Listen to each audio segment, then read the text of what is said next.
Atxaldean guztatuz, mila esker hain handik beharko herriko kontseiluak horiek zen bezala hauteskundak pasatu dira pasen igandean, eta gai bat dugu herriko kontseilu berritu bat.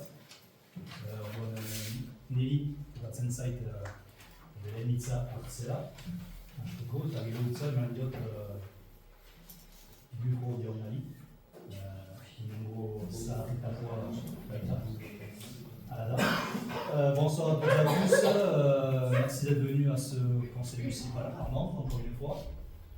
Donc l'introduction de ce nouveau conseil municipal m'incombe, avant de passer la parole à Joël Bureau, qui est le plus âgé d'entre nous. Voilà. Du coup, il faut que je fasse l'appel. Voyage Rancho. Arminio Henri. Sauvagné Michael. Oui. Vercourt Nathalie. Oui.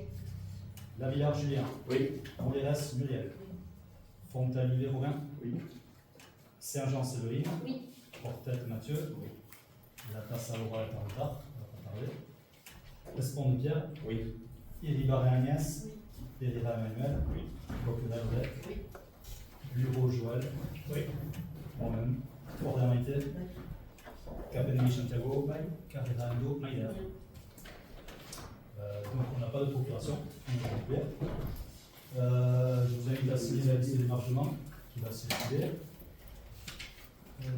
et l'autorisation d'envoi par mail des convocations pour les futurs conseils municipaux. Il faut désigner une secrétaire ou un secrétaire pour la séance, parce que je crois que c'est le numéro 7. Je vous propose de nommer Séverine comme secrétaire, à l'unanimité, on est bon. Et maintenant, Joël, à toi de l'idée. Doyen de la séance, je prends la parole et la direction de ce conseil municipal pour l'élection du maire.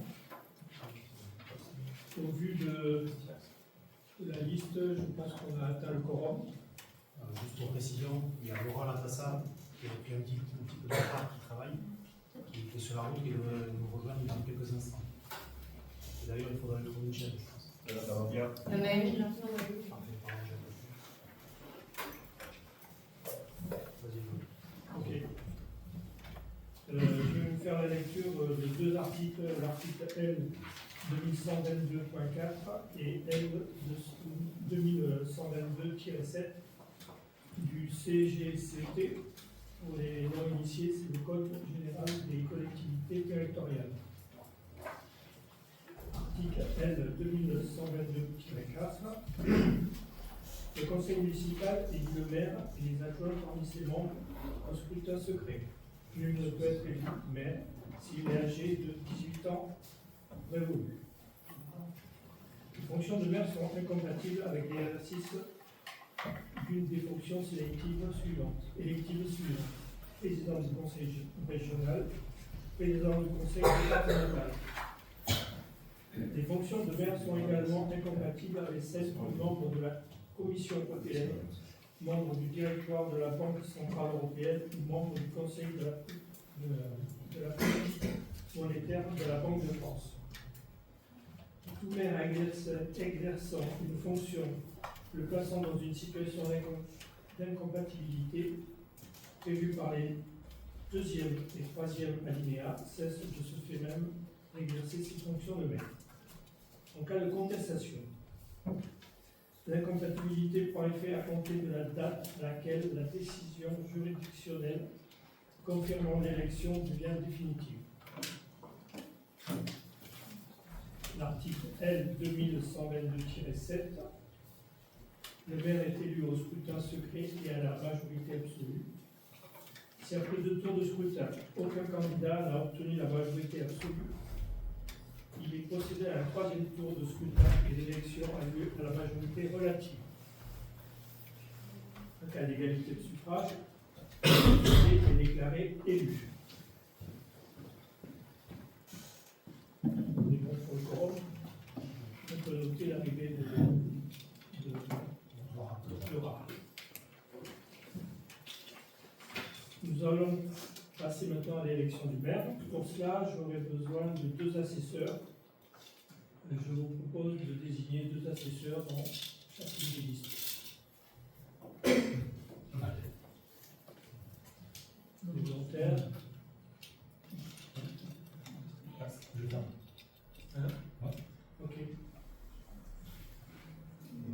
Pamucho et Marie.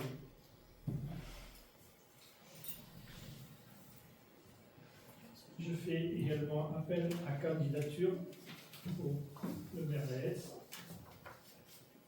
Pamucho, le BAT. Je veux neutraliser votre maire. Goyech, j'en ai tout. Ok. Par contre, juste pour le coup, si tu es candidat à un chose, tu ne pourras pas être assesseur.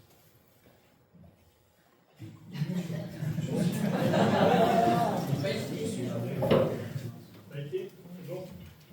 Ok. Pour le déroulement du vote, donc, il n'y a pas de déplacement, les assesseurs vont faire tourner une urne et à l'ordre de la liste, je vais appeler les élus pour que vous puissiez voter sans vous déplacer. D'accord? Est-ce qu'on a l'urne? Alors, Monsieur Ravier va me laisser les termes et aussi les autres.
Monsieur Ravier, vous avez deux semaines pour marier la femme. S'il vous plaît.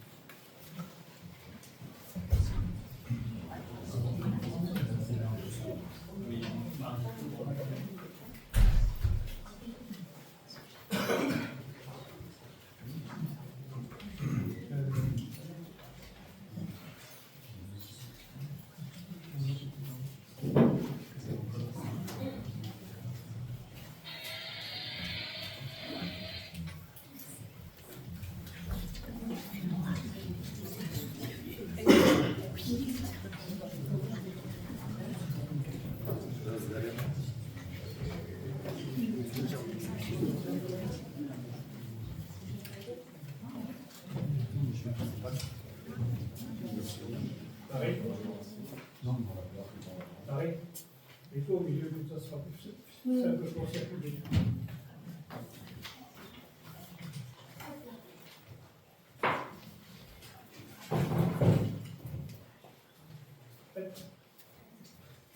Donc on va procéder au vote. Goyech, Pamucho.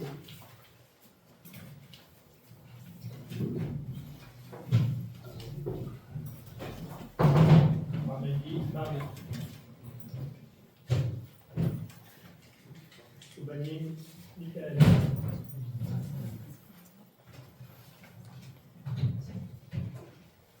Dercourt, Nathalie. Lavillard, Julien.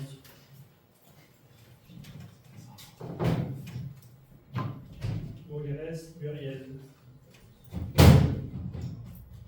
Montalive, Romain. Saint-Jean, Séverine.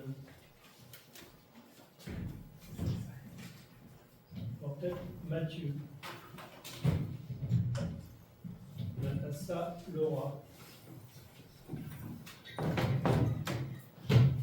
Espon Pierre. Léribarin Agnès. Pereira Manu. Coquerel Adèle.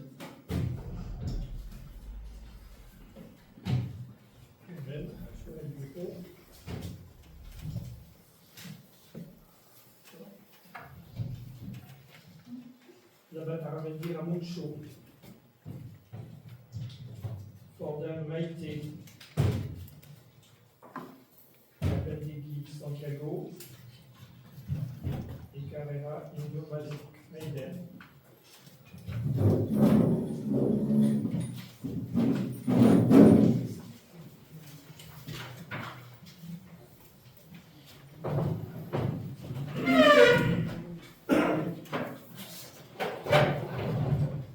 On va procéder au dépouillement.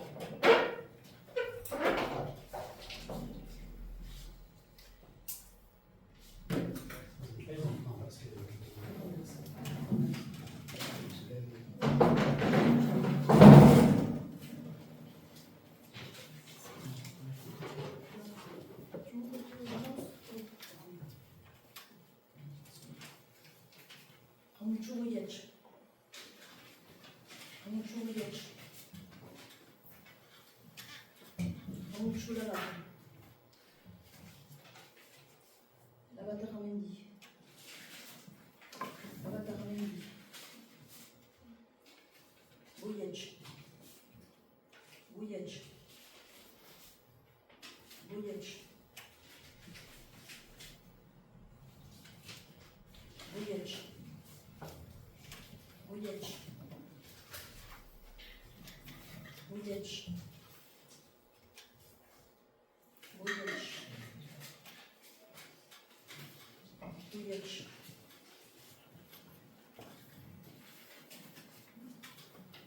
Bouyech. Bouyech. Aramendi. Bouyech.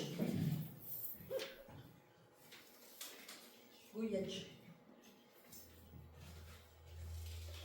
Bouyech.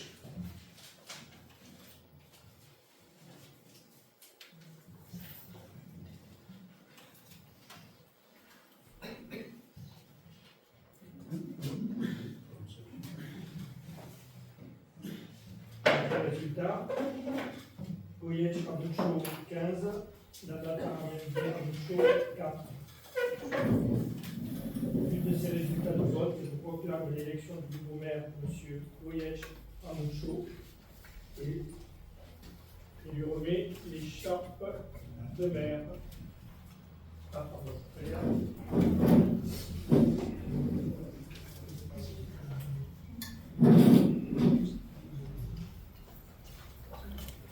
Toutes mes félicitations.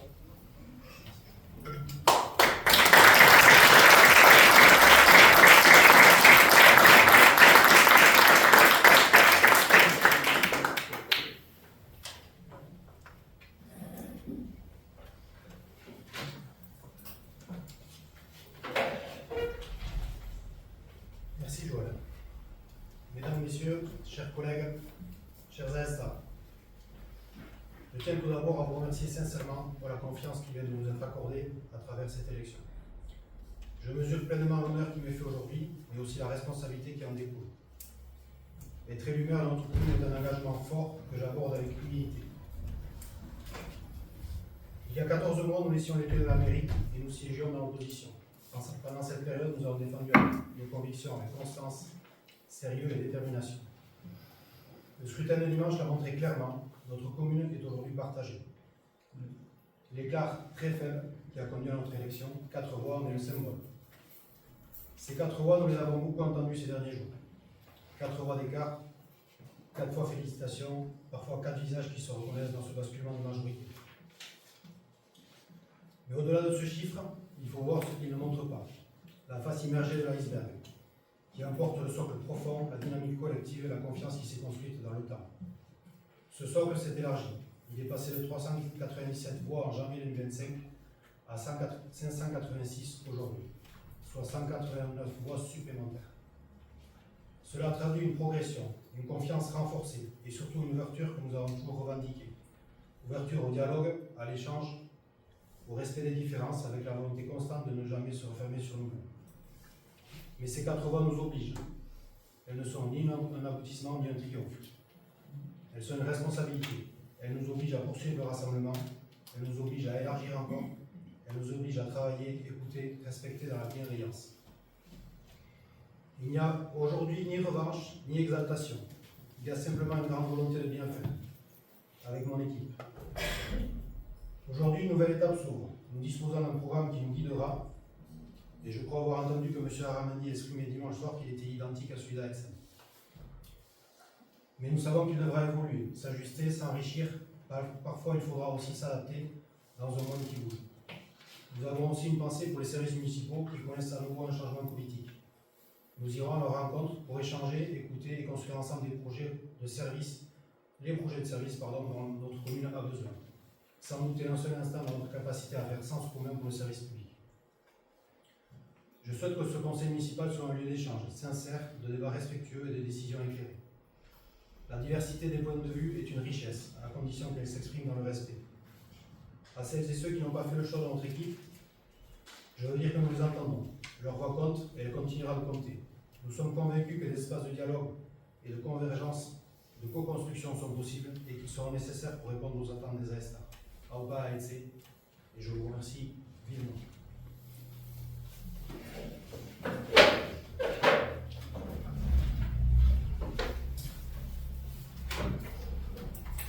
S'il vous plaît, je peux prendre la parole, monsieur le maire? Oui. Merci. Donc, monsieur le maire, mesdames et messieurs, conseillers, conseillères municipaux, chers collègues, chers amis, chers AESTA. Les élections municipales qui viennent de se tenir ont livré un résultat particulièrement serré. 4 voix seulement séparent les deux listes. Ce résultat appelle de notre part à toutes et tous humilité, responsabilité et respect du débat démocratique. Il souligne aussi avec force l'importance du vote. Chaque voix compte et cette élection en est une illustration très concrète. Quelques bulletins seulement ont suffi à dessiner l'issue du scrutin. Cela rappelle combien la participation de chacune et chacun est essentielle à la vitalité de notre démocratie locale. Avec près de 70% de participation, notre commune enregistre d'ailleurs l'un des taux les plus élevés du Pays Basque Nord. Cette mobilisation remarquable témoigne de l'attachement des habitantes et habitants à leur village, à son avenir et aux choix collectifs qui le façonnent. C'est un signal fort qui mérite d'être salué et respecté. Et ce résultat doit être aussi replacé dans une histoire plus longue. Il trouve en partie son origine dans des pratiques que nous avons déjà connues. À 2 reprises, en 2011 et en 2024, des maires ont été mis dehors avant la fin de leur mandat, dans des conditions qui interrogent. On retrouve aujourd'hui encore le même noyau d'acteurs et d'actrices, désormais présents à nouveau de manière légitime dans le débat démocratique. C'est précisément en réaction à ces agissements qu'est née en 2011 la liste AETSEM, avec la volonté de défendre une autre manière de faire de la politique locale, plus respectueuse et développant une démocratie participative. Depuis, année après année, nous avons travaillé au service des AESTAR, d'abord dans notre rôle d'opposition, de 2011 à 2024, puis dans notre rôle de majorité durant 14 mois depuis 2025. Toujours avec la même ligne de conduite, défendre l'intérêt du village et le respect des règles démocratiques. Près d'une semaine après la tenue de ces élections, qui resteront dans nos mémoires, ni vainqueur et ni vaincu. Seulement un village, comme tu l'as dit, partagé en deux. Mais je ne peux pas aujourd'hui faire comme si rien ne s'était passé. Quelques jours avant le premier tour, un document a été diffusé, publiquement. Ce document met en cause de manière grave mon intégrité, mon action et mon engagement. Il ne s'agit pas ici de débat d'idées ni de confrontation de projets, ce qui est important, pourtant le cœur de toute campagne démocratique, mais d'attaques qui portent atteinte à l'honneur et à la loyauté. Au-delà de ma personne, ce sont aussi ma famille, mes colistiers, et toutes celles et ceux qui nous accompagnent nous ont fait confiance depuis de nombreuses années qui se trouvent à terme. Mon engagement en politique ne date pas d'hier, et chacun ici le sait. Depuis plus d'une décennie, je me suis investi au service de notre commune avec constance et conviction. J'ai assumé des responsabilités, conduit des projets, porté des idées, toujours dans le respect des règles et de l'intérêt général.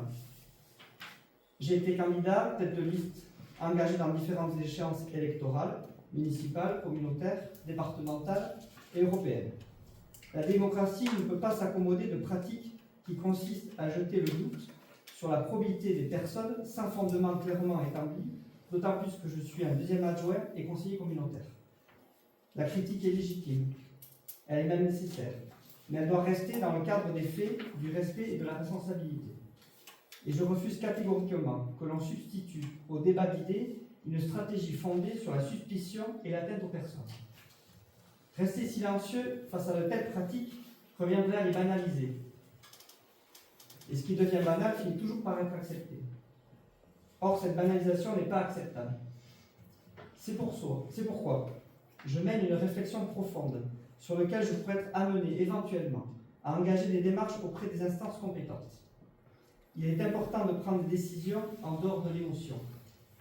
Nous avons collectivement une responsabilité, celle de donner l'exemple, celle de fixer un cadre clair avec des limites à ne pas franchir. Car c'est aussi cela de faire vivre la démocratie, savoir débattre avec exigence, sans jamais renoncer au respect. Je vous remercie.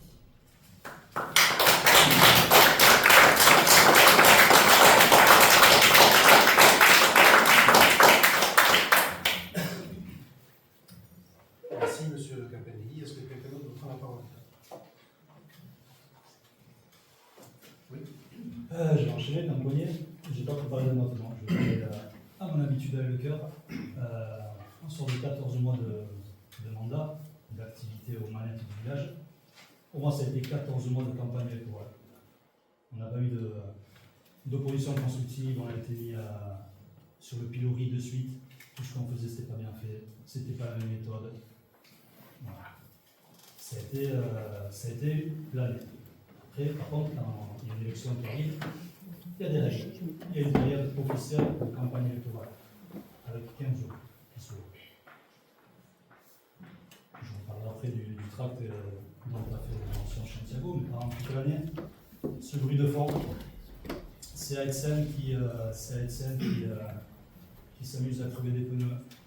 C'est Aitsen qui envoie la police chez certaines personnes pour faire cesser les activités. C'est les avertes salées qui continuent à œuvrer comme ça va faire depuis des années. Tout ça, j'ai entendu jusqu'à dimanche dernier. Ça fait mal. Ça fait très mal. On ne joue pas ça. On n'est pas dans une cour de récréation ici. On investit pour le village. Comme dit Santiago, on est des personnes intègres. On n'a pas d'ambition politique. C'est de la conviction. C'est l'envie de s'engager pour les autres, pas que pour soi, pour faire améliorer les choses pour le collectif. Je ne parle même pas des réseaux sociaux, tous les relais qui sont dans les réseaux sociaux, on parle d'influenceurs maintenant. C'est la grande mode de l'influenceur sur les réseaux sociaux, mais en fait, dans les règles des élections, en France, ils avaient pris ça depuis actuellement, parce que altérer un peu la sincérité d'un vote, c'est condamnable. Donc sortir un tract le mercredi, 4 jours avant un scrutin, où on remet en question, où on laisserait croire que les trois têtes, les trois premiers de la liste auraient fait un tratou pour couvrir une déclaration préalable de travaux en partenariat avec les services, c'est osé. Qu'on laisse croire aussi que les documents fournis par le personnel de mairie est falsifié, n'est pas le bon. C'est jouer quand même avec les personnes qui, au quotidien, viennent dans cet établissement pour nous, pour faire tourner le service. Donc, le groupe s'est réuni cette semaine, on a beaucoup échangé, on a beaucoup réfléchi, mais on est obligé de poser un recours. Puisque pour nous, la sincérité du vote, elle est altérée. Voilà. Donc, le débat démocratique, oui, ici, beaucoup, tant que vous voulez. Les bruits de fond, les relais sur les réseaux sociaux, les messages non fondés, diffamatoires, Non, pas Alex.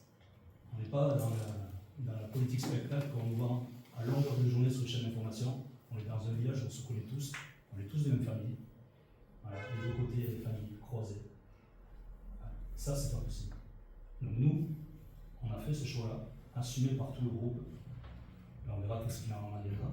Mais c'est tout juste pour moi pas acceptable. Et comme le disait Chantiago, ne rien faire, c'est cautionner. On ne peut pas cautionner ces manières de faire. On n'est pas sur un jeu.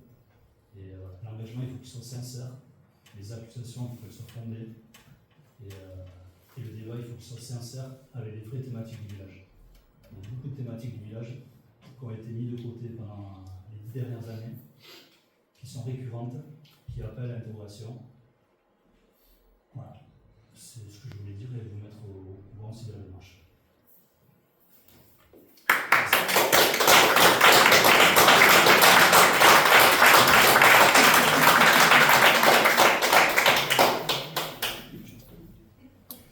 Merci de nous mettre au courant de la démarche. Effectivement, vous avez la possibilité de déposer un recours. C'est moi qui vous en ai parlé alors pour d'autres raisons. Mais c'est moi qui vous en ai parlé quand on était en haut dans le bureau, notamment vis-à-vis des résultats des élections, que si le résultat devait être contesté, il pouvait être contesté par un recours de la liste qui était perdante. C'est aussi ce qu'avait confirmé derrière M. Poujade. Donc effectivement, ça fait partie des possibilités.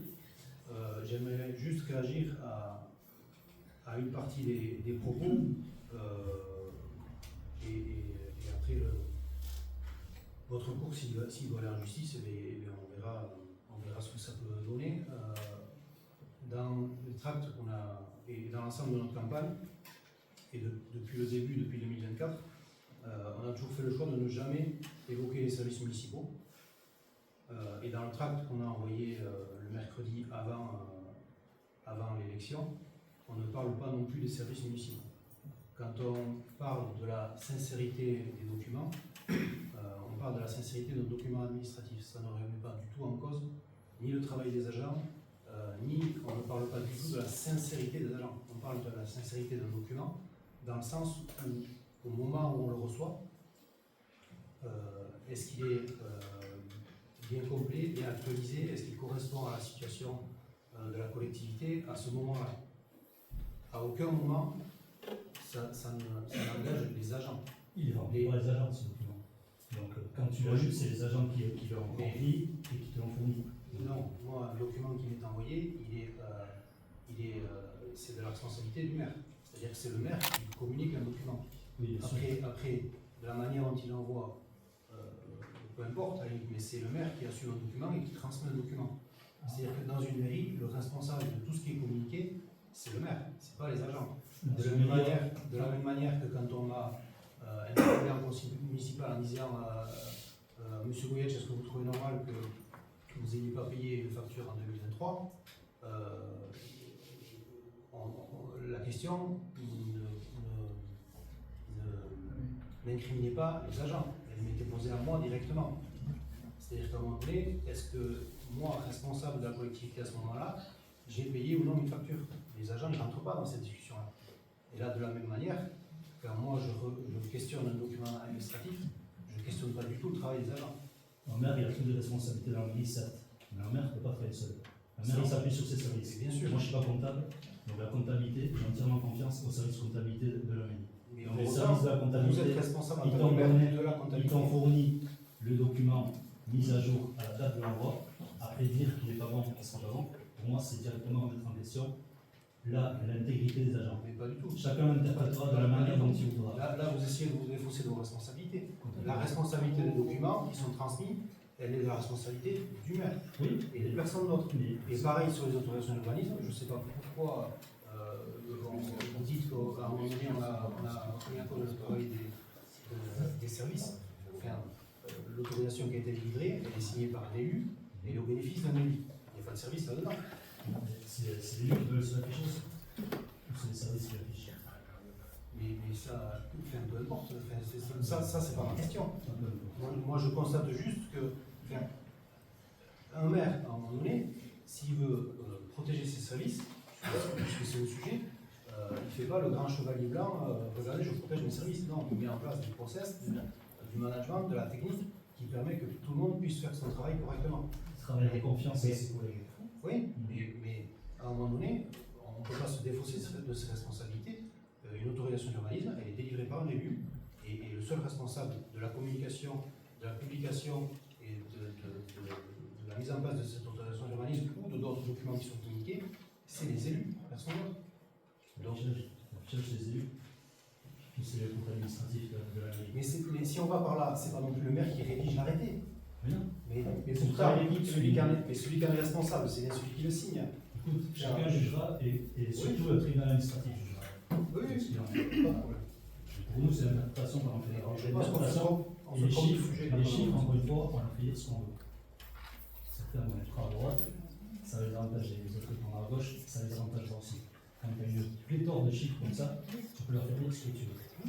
Il y a des services, il y aura un vote de budget, et on verra qu'est-ce qu'il en soit. Oui, mais On verra. c'est bien le choix des élus aussi, qui a été de ne pas, en amont des élections, mettre les chiffres. Est-ce qu'on est obligé de le validés. faire? Mais non, Voilà. mais c'était un choix des élus. Mais oui, assumer encore une fois. Très bien. Donc c'est bien de la responsabilité des élus. Non, de ne pas sortir les comptes en amont de la passation, c'est pas obligatoire. Voilà. Tout à fait. Voilà. Donc les services y travaillent, ils sont encore en train de finaliser. Donc non, on n'a pas voté avant les élections. Très bien. Attendra des espoirs. C'est comme ça. Oui, mais c'était votre choix. Voilà. Mais on est d'accord là-dessus. Est-ce qu'on peut poursuivre ou est-ce qu'il y a d'autres prises de parole? Non. Donc on va passer à la fixation du nombre d'adjoints. Je vous rappelle que conformément à l'article L 2122-2 du Code général des collectivités territoriales, il appartient au conseil municipal de déterminer le nombre des adjoints au maire, sans que ce nombre ne puisse excéder 30% de l'effectif légal du conseil municipal. Je précise que ce nombre doit être arrondi à l'entier inférieur. Ainsi, compte tenu de l'effectif légal du conseil municipal fixé à 19 conseillers, le nombre d'adjoints au maire ne peut dépasser 5. Par conséquent, je vous propose de fixer à 5 le nombre d'adjoints au maire. Est-ce qu'il y a des questions ou des commentaires? Non? Donc est-ce qu'on peut passer au vote? Qui est contre?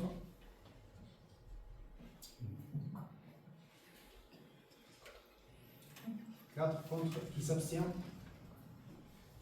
Qui est pour? Je vous remercie. Désignation des adjoints au maire. Il convient de procéder maintenant à l'élection des adjoints au maire de la commune d'Aix, conformément aux dispositions du Code général des collectivités territoriales suivantes. Article L 2122-4 du CGCT, le conseil municipal élit le maire et les adjoints parmi ses membres au scrutin secret. Article L 2122-7 et 2 du CGCT, dans les communes de 1000 habitants et plus, les adjoints sont élus au scrutin de liste à la majorité absolue, sans panachage ni vote préférentiel. Sur chacune des listes, l'écart entre le nombre des candidats de chaque sexe ne peut être supérieur à 1. Si après 2 tours de scrutin, aucune liste n'a obtenu la majorité absolue, il est procédé à un 3e tour de scrutin et l'élection a lieu à la majorité relative. En cas d'égalité de suffrage, les candidats de la liste ayant la moyenne d'âge la plus élevée sont élus. Alors il y a une particularité ou une nouveauté sur la commune d'Aix par rapport à l'élection d'une liste d'adjoints, puisque on vous a transféré à M. Labatte une note de la préfecture que la mairie a reçue hier, qui nous précise que les candidatures de liste ne peuvent pas être incomplètes. Est-ce que vous avez pu l'avoir? Voilà, donc du coup, je suis navré, mais malheureusement, ça ne nous donne pas la possibilité de présenter une liste complète à 5 adjoints. Donc je vais faire appel à candidature. Donc on a une liste de Marie Ramelli, portée par Marie Ramelli, et qui est composée de Marie Ramelli, Michael Sommanier, Séverine Saint-Jean, Mathieu Bourtet et Muriel Moleras.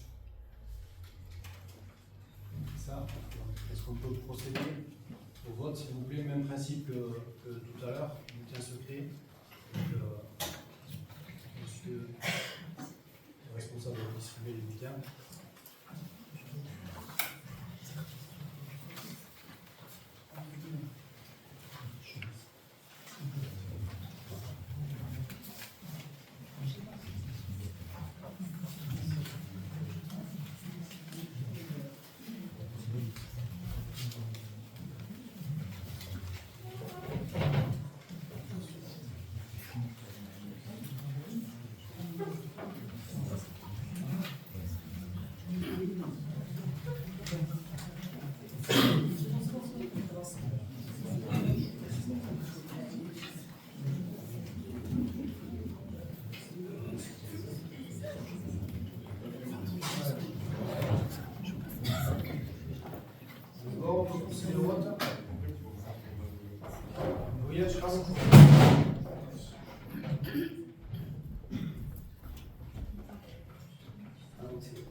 Marie. Souvagné Michael. Vercourt Nathalie. Lavillard Julien. Montérès Muriel. Fontaine Romain. Saint-Jean Séverine. Mathieu. Natassa Laura. Espone Pierre. Irivaret Agnès.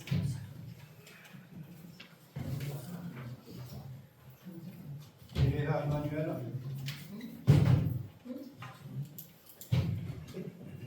Coquerel Odette. Bureau Joël. Capenelli Santiago. Florder Maïté. Labatara Mendi Ranjo. Carrera Bombaïla.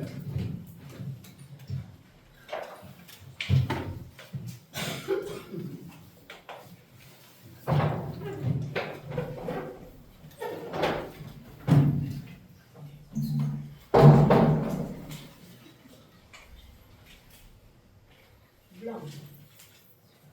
Blanc.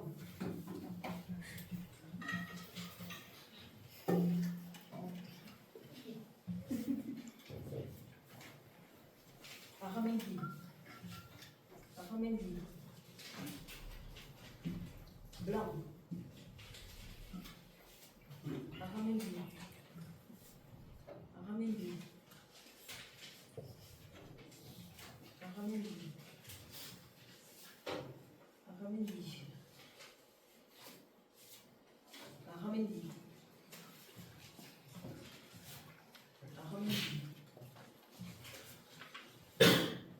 Aramendi. Aramendi. Aramendi.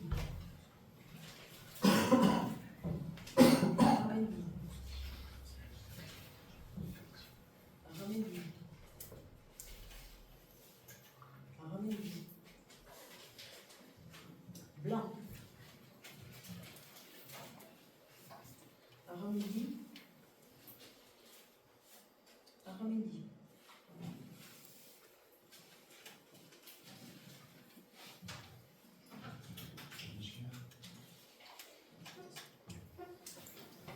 Donc, la liste de Marie Ramendi est élue avec 15 voix et 4 blancs.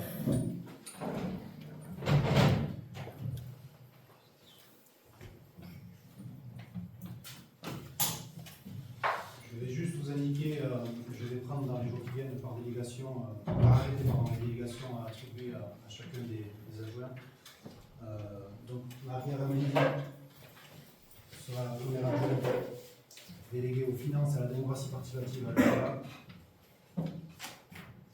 Michael Sauvagné sera le deuxième adjoint délégué à l'aménagement durable et aux mobilités. Séverine Saint-Jean sera le troisième adjoint délégué à l'enfance et à la jeunesse. Mathieu Portet sera le quatrième adjoint délégué à la vie associative, à la culture et au sport.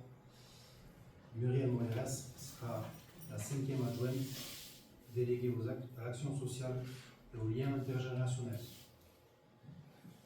Voilà, je vais demander à Marie, si elle le souhaite, de lire la charte de l'élu local. Alors, charte de l'élu local.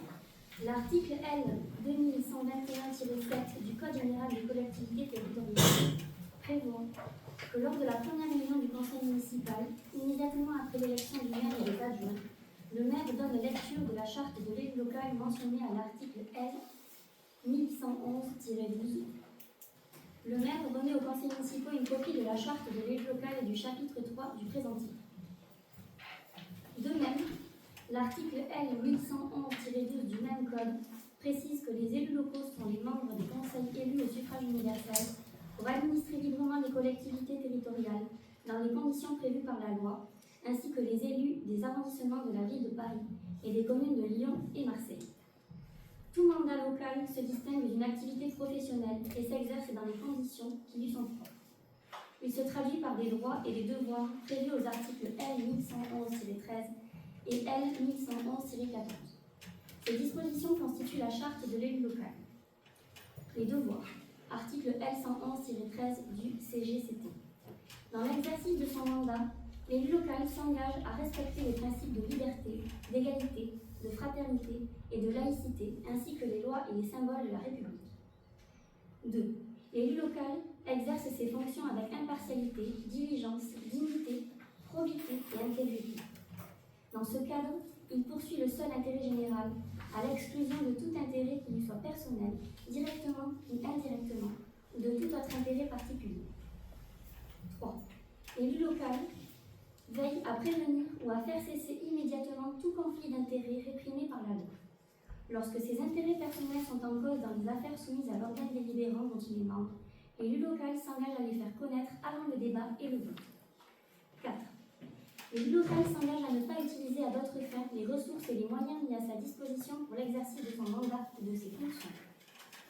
5. Dans l'exercice de ses fonctions, l'élu local s'abstient de prendre des mesures lui accordant un avantage personnel ou professionnel. 6. L'élu local participe avec assiduité aux réunions de l'organe délibérant et des instances dans lesquelles il a été désigné. 7. Issu du suffrage universel, l'élu local est et reste responsable de ses actes pour la durée de son mandat devant l'ensemble des citoyens de la collectivité territoriale à qui il rend compte des actes et des décisions prises dans le cadre de ses fonctions. 8.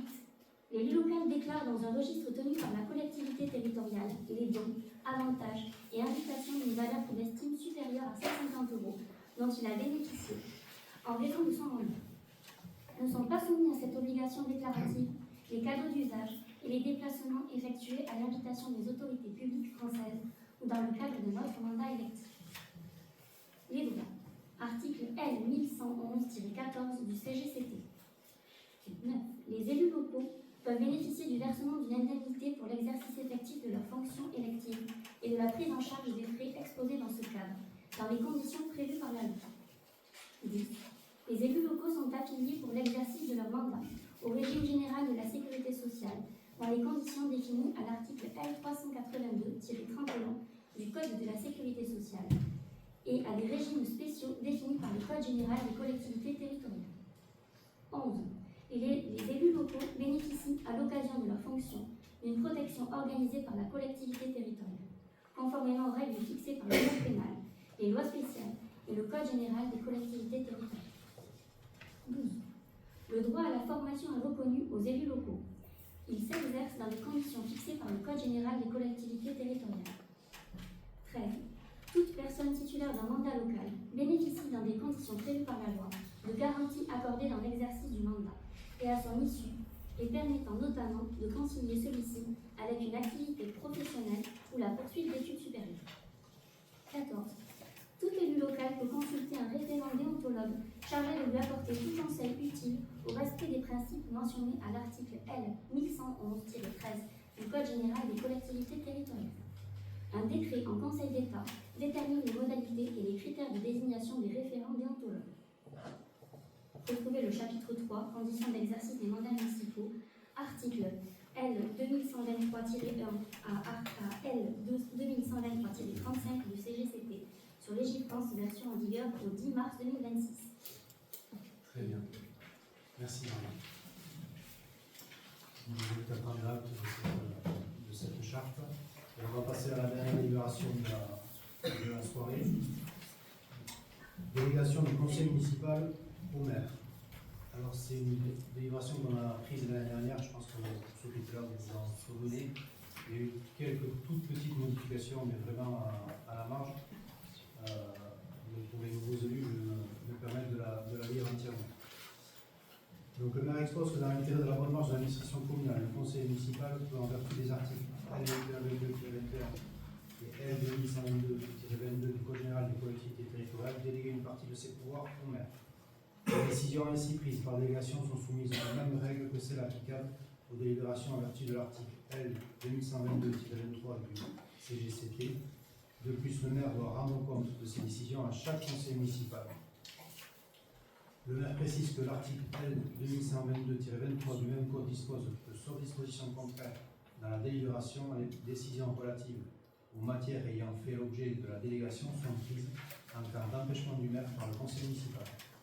Le maire propose donc au conseil municipal, dans la mesure où ce dernier accepterait de lui faire délégation, et afin de permettre une bonne administration de la commune dans l'hypothèse où lui-même serait empêché, de prévoir que les règles ordinaires de suppléance du maire pourraient s'appliquer au domaine ayant fait l'objet d'une délégation. Le maire rappelle que ces règles, prévues à l'article L 2122-17 du code précité, sont les suivantes. En cas d'absence, de suspension, de révocation ou de tout autre empêchement, le maire est provisoirement remplacé dans la plénitude de ses fonctions par un adjoint dans l'ordre de dénomination et, à défaut d'adjoint, par un conseil municipal désigné par le conseil ou, à défaut, pris dans l'ordre du tableau. Il est proposé au conseil municipal de donner au maire, pour la durée de son mandat, délégation dans le cadre de l'article L 2122-22 du Code général des collectivités territoriales pour, premièrement, arrêter et modifier l'affectation des propriétés communales utilisées par les services publics municipaux et de procéder à tous les actes de délimitation des propriétés communales. De fixer dans la limite de 1 000 euros, c'est là qu'il y a une modification, c'était 1 500 euros précédemment, on l'a descendu à 1 000 euros. Les tarifs de droit de voirie, de stationnement, de dépôt temporaire sur les voies et autres lieux publics et d'une manière générale, les droits prévus au profit de la commune qui n'ont pas un caractère fiscal, ces droits et tarifs pouvant le cas échéant faire l'objet de modulation résultant de l'utilisation des procédures dématérialisées. 3. De procéder jusqu'à 100 000 euros à la réalisation des emprunts destinés au financement des investissements prévus par le budget et aux opérations financières utiles à la gestion des emprunts, y compris les opérations de couverture des risques de taux et de change, ainsi que de prendre les décisions mentionnées au 3 de l'article L 1618-2 et de l'article L 2221-5-1 sous réserve des dispositions du C de ce même article et de passer à cet effet les actes nécessaires. 4. De prendre toutes les décisions concernant la préparation, la passation et l'exécution et le règlement des marchés et des accords cadres, ainsi que toute décision concernant leur avenant lorsque les crédits sont inscrits au budget. 5. De décider de la conclusion, de la révision du louage de choses pour une durée n'excédant pas 12 ans. 6. De passer les contrats d'assurance, ainsi que d'accepter les indemnités de sinistre qui s'y affairent. 7. De créer, modifier ou supprimer les régies comptables nécessaires au fonctionnement des services municipaux. 8. De procéder à la délivrance et la reprise des concessions dans les cimetières. 9. D'accepter les dons et legs qui ne sont pas grevés ni de conditions ni de charges. 10. De décider l'aliénation de gré à gré de biens immobiliers jusqu'à 4 600 euros. 11. De fixer les rémunérations et de régler les frais et honoraires des avocats, notaires, huissiers de justice et experts. 12. De fixer dans les limites de l'estimation des services fiscaux, domaines, le montant des offres de la commune à notifier aux expropriés et de répondre à leurs demandes. 13. De décider de la création de classes dans les établissements d'enseignement. 14. De fixer les remises d'alignement en application d'un document d'urbanisme. 15. D'exercer au nom de la commune les droits de préemption définis par le code de l'urbanisme, que la commune en soit titulaire ou délégataire. De déléguer l'exercice de ses droits à l'occasion de l'aliénation d'un bien selon les dispositions prévues aux articles L 211-2 à L 211-2-3 ou au premier alinéa de l'article L 213-3 de ce même code, dans les conditions que fixe le conseil municipal. 16. D'intenter au nom de la commune des actions en justice ou de défendre la commune dans les actions intentées contre elle dans les cas définis par le conseil municipal, et de transiger avec les tiers dans la limite de 1 000 euros pour les communes de moins de 50 000 habitants et de 5 000 euros pour les communes de 50 000 habitants et plus. 17. De régler les conséquences dommageables des accidents dans lesquels sont impliqués les véhicules municipaux dans la limite de 10 000 euros maximum. 18. De donner en application de l'article L 324-1 du Code de l'urbanisme l'avis de la commune préalablement aux opérations menées par un établissement public foncier local. 19. De signer la convention prévue par l'avant-dernier alinéa de l'article L 311-4 du Code de l'urbanisme précisant les conditions dans lesquelles un constructeur participe au coût d'équipement d'une zone d'aménagement concertée et de signer la convention prévue par le troisième alinéa de l'article L 332-11-2 du même code dans sa rédaction antérieure à la loi 2014-1655 du 29 décembre 2014 de finances rectificatives pour 2014, précisant les conditions dans lesquelles un propriétaire peut verser la participation pour voirie et réseau. 20. De réaliser les lignes de trésorerie sur la base d'un montant maximum autorisé par le conseil municipal de 150 000 euros. 21 d'exercer ou de déléguer, en application de l'article L214-1-1 du Code de l'urbanisme au nom de la commune et dans les conditions fixées par le conseil municipal, le droit de préemption défini par l'article L214-1 du même code. 22 d'exercer au nom de la commune le droit de priorité défini aux articles L240-1 à L240-3 du Code de l'urbanisme ou de déléguer l'exercice de ce droit en application des mêmes articles dans les conditions fixées par le conseil municipal. 23 de prendre les décisions mentionnées aux articles L523-4 et L523-5 du Code du patrimoine relatif à la réalisation de diagnostics d'archéologie préventive prescrits pour les opérations d'aménagement ou de travaux sur le territoire de la commune et de conclure la convention prévue à l'article L523-7 du même code. 24 d'autoriser au nom de la commune le renouvellement de l'adhésion aux associations de membres. 25 de demander à tout organisme financeur, dans les conditions fixées par le conseil municipal, l'attribution de subventions. 26 de procéder dans les limites fixées par le conseil municipal au dépôt des demandes d'autorisation d'urbanisme relatives à la démolition, à la transformation ou à l'édification des biens municipaux. 27 d'exercer au nom de la commune le droit prévu au 1 de l'article 10 de la loi numéro 75 1351 du 31 décembre 1975 relative à la protection des occupants de locaux à usage d'habitation. 28 d'ouvrir et d'organiser la participation du public par voie électronique prévue au 1 de l'article L123-19 du Code de l'environnement. 29 d'admettre en non-valeur les titres de recettes ou recettes catégories d'entre eux présentés par le comptable public, chacun de ces titres correspondant à une créance irrécouvable d'un montant inférieur à un seuil fixé par délibération du conseil municipal, qui ne peut être supérieur à un seuil fixé par décret, soit 100 euros pour une commune. Ce même décret précise les modalités suivant lesquelles le maire rend compte au conseil municipal de l'exercice de cette délégation.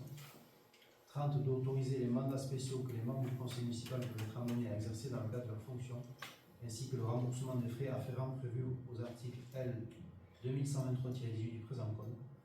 Les délégations consenties à l'application du 3 du présent article prennent fin dès l'ouverture de la campagne électorale pour le renouvellement du conseil municipal. En cas d'empêchement du maire, son suppléant bénéficiera de la présente délégation. Et donc, je vous propose, si vous avez de donner la parole, si vous avez des questions ou des observations par rapport à tout ça. Oui. Ouais. Vous avez parlé de changements par rapport à la dernière mouture. Est-ce que vous pouvez nous dire les changements qui ont été apportés?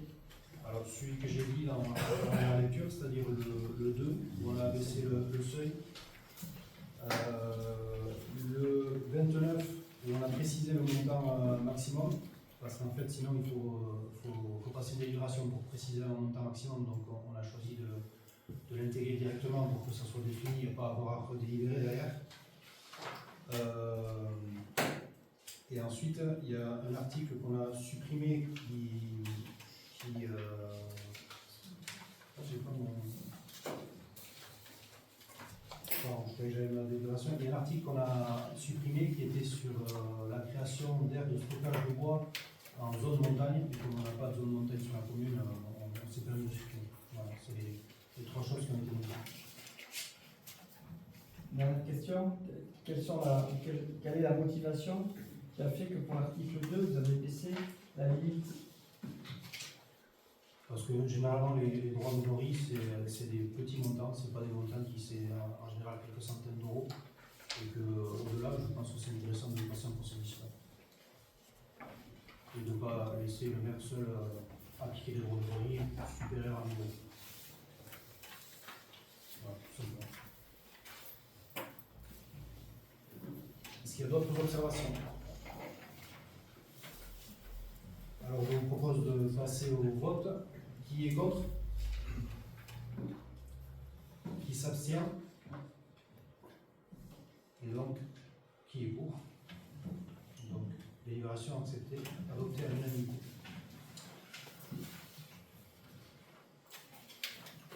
Voilà, on arrive au bout de l'ordre du jour de notre conseil. J'aimerais juste faire un petit point d'actualité. Il y a en ce moment même la boum des enfants qui se déroule au Trinquet, qui est organisé par les ados du groupe ado du Spot, donc avec buvette et animation. Donc voilà, si certains d'entre vous veulent rejoindre l'événement. Il y a une semaine importante pour le soutien à la langue basque avec le départ de la Corica qui a été donné hier. Et donc en actualité, sur la Gau Eskola Arantzola d'Arbonne, il y a la vente des dossards qui a lieu ce dimanche entre 10h et midi, si certains d'entre vous veulent aller acheter des dossards. Il y a également une soirée à Arbonne, comme à chaque passage de la Corica, mardi soir, autour de la Sidorie à partir de 20h, où là aussi vous aurez bien entendu la vente des dossards et d'autres animations.